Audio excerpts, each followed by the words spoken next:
Durante a tua vida, por que fez o que fez? E por que deixou de fazer o que deveria ter feito? Qual é a tua obra? Quando você se for, o que vai ficar?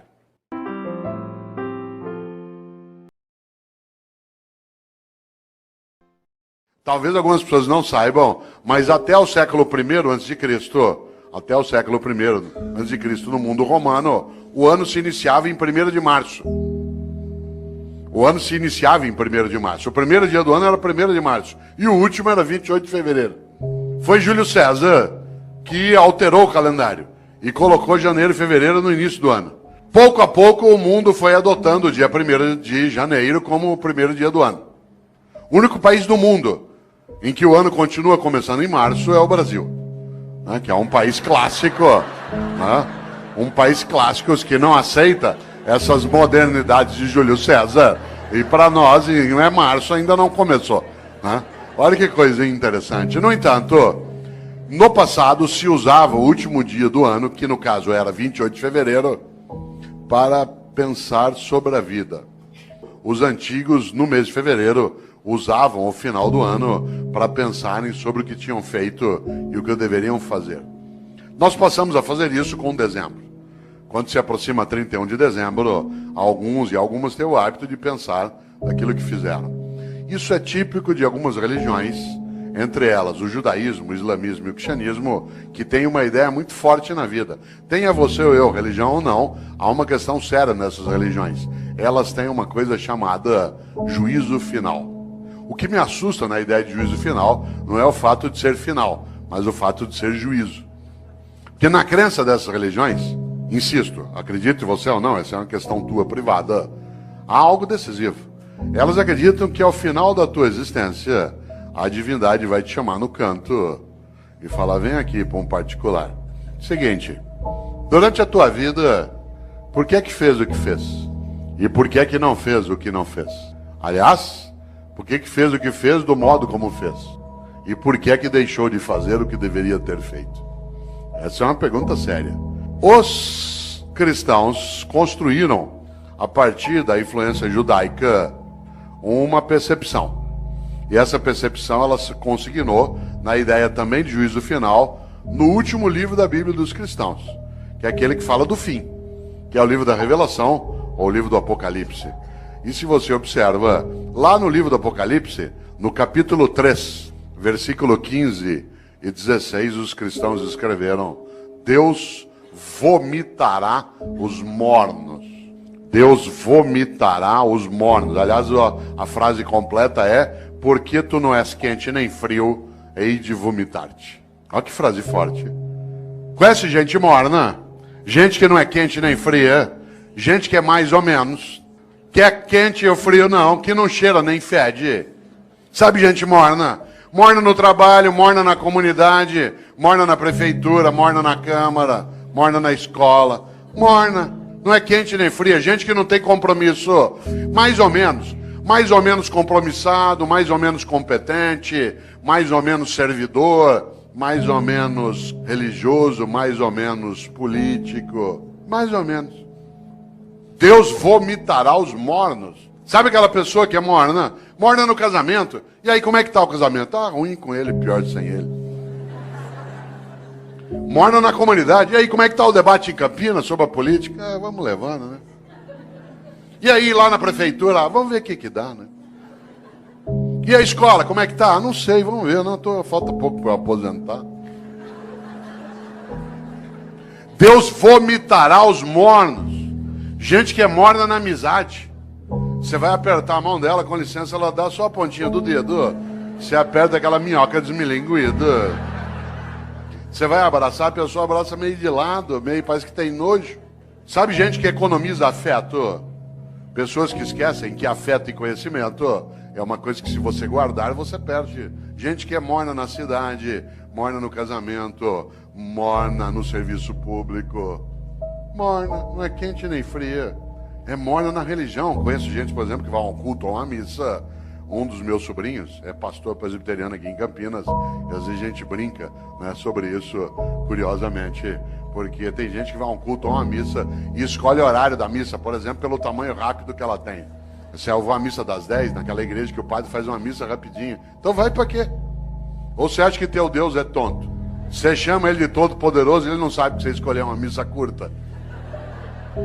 Atenção, Deus vomitará os mornos. A vida é muito curta para ser pequena. E nesta hora, uma das coisas que dá inutilidade, superficialidade a uma vida é aquela em que a pessoa não percebe e nem pensa qual é a obra que ela tem. Eu, quando era secretário de Educação na capital, percebi um dia uma coisa muito interessante. Todas as vezes que um secretário vai visitar uma escola, e secretário de Educação visita escola todo dia, quem que ia comigo? O meu assessor, de chapa dourada, junto com a segurança. Entrava na escola, tinha banda, tinha salgadinho, a gente era levado para a sala da diretoria, as crianças cantavam a Aquarela do Toquinho. Eu tenho trauma até hoje, de tanto ouvir a Aquarela do Toquinho. Dava 2, 3 vezes por dia. Um dia eu falei isso pro Toquinho, falei, ô Toquinho, eu adoro tua música, mas eu tenho trauma dessa. Quem que ia comigo? A pessoa já convertida. Isto é, aquela que era do projeto político, que tinha entrado no mandato. E, portanto, já estava previamente convencida de qual era a finalidade do que se fazia. Quem é que não entendia direito o que fazia? O servidor do dia a dia.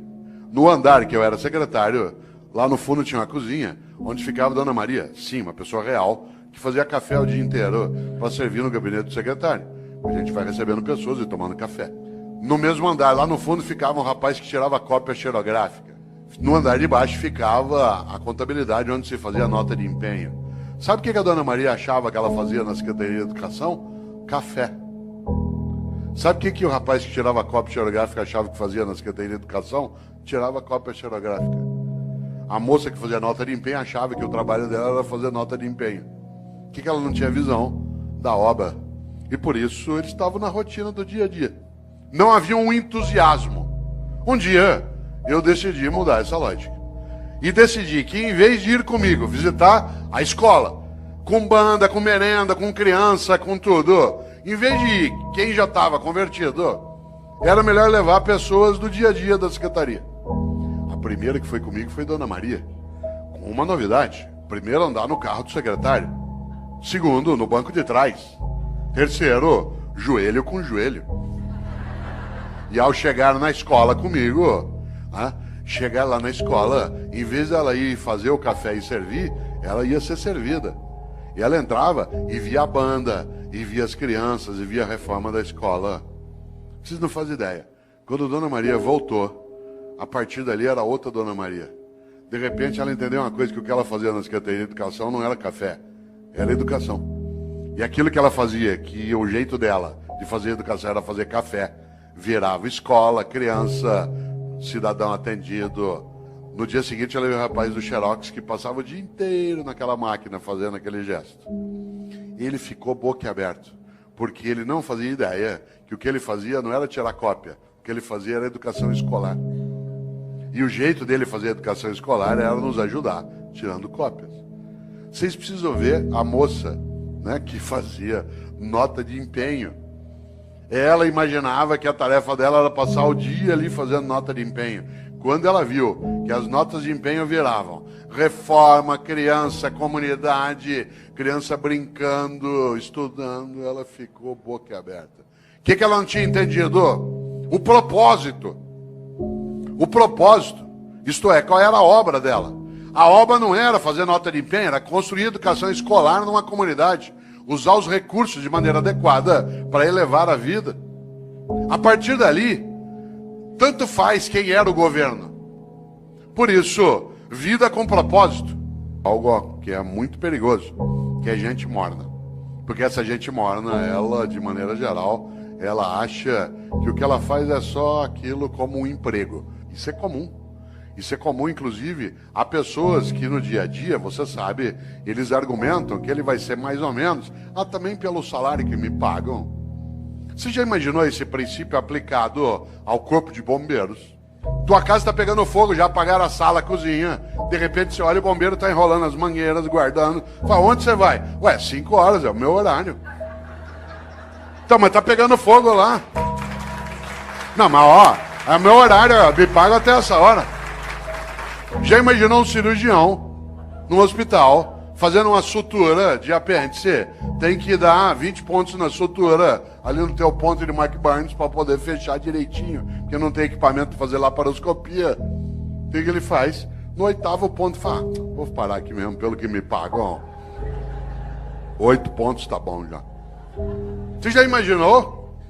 Você sabe que há pessoas que se conduzem desse modo no cotidiano. Obviamente que eu não estou falando de trabalhar sem remuneração, estou falando de outra coisa. Da capacidade de entender o quanto que a vida é muito curta para ser pequena. E algumas pessoas se apequenam no modo como se relacionam na atividade que desenvolvem. Por isso, volto eu aqui a uma questão: qual é a tua obra? Quando você se for e você se vai, o que vai ficar?